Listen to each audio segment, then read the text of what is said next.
Saudi அரேபியாவிற்கான இலங்கை தூதுவர் அகமது ஏ ஜவாத் மீண்டும் நாடு திரும்பியுள்ளார்.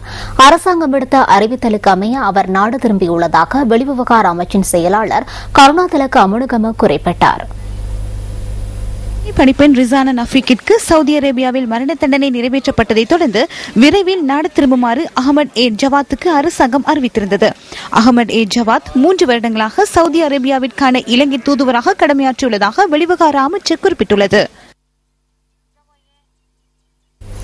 இலங்கையில் உள்ள 1722 விலங்குகள் மற்றும் தாவரங்கள் அழிவடையும் அபாயத்தை எதிர்நோக்கியுள்ளதாக தேசிய உயிர் பல்வகமை செயலகம் தெரிவிக்கின்றது. தேசிய சிவப்பு புத்தகத்தின் புதிய ஆய்வுகளுக்கு அமைய இந்த விடயம் தெரியவந்துள்ளதாக செயலகத்தின் பணிப்பாளர் பத்மா அபயகோன் சுட்டிக்காட்டுகின்றார். கடந்த வருடம் தேசிய சிவப்பு புத்தகத்தில் 5756 தாவரங்கள் மற்றும் விலங்குகள் இணைத்துக் கொள்ளப்பட்டன. தாவரங்களே அதிக அளவில் அழிவடையும் அபாயத்தை எதிர்நோக்கியுள்ளதாக தேசிய உயிர் பல்வகை செயலகத்தின் பணிப்பாளர் பத்மா அபேகோன் குறிப்பிடுகின்றார். நாட்டில் உள்ள 1393 தாவரங்களும் 329 விலங்குகளும் அழிவடையும் அபாயத்தை எதிர்நோக்கியுள்ளன.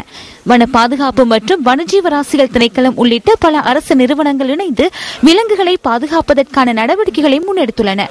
நாட்டிற்கு சொந்தமான அரிய வளங்களை பாதுகாப்பதே பிரதான நோக்கமாக அமைந்துள்ளதாக செயலகத்தின் பணிப்பாளர் குறிப்பிடுகின்றார்.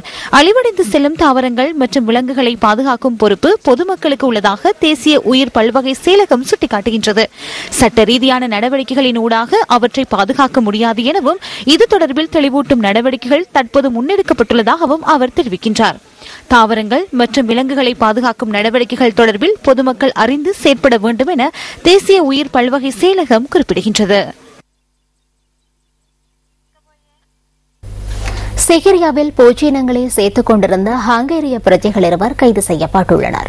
இதன்போது அவர்களிடமிருந்து உயிரிழந்த 6 வண்ணத்து பூச்சிகளும் தும்பி ஒன்றும் பூச்சிகளை பிடிப்பதற்கு பயன்படுத்திய வலைகளும் வனஜீவராசிகள் அதிகாரிகளினால் கைப்பற்றப்பட்டுள்ளன. கைது செய்யப்பட்ட வெளிநாட்டு பிரஜைகள் தம்புளை நீதவான் நீதிமன்றத்தில் ஆஜர்படுத்தப்பட்ட போது தலா 65,000 ரூபாய் அபராதம் விதிக்கப்பட்டது. கைப்பற்றப்பட்ட பூச்சியினங்களை கிரிதலை வனவிலங்குகள் அருங்காட்சியகத்தில் ஒப்படைக்குமாறு தம்புளை நீதவான் உத்தரவிட்டார்.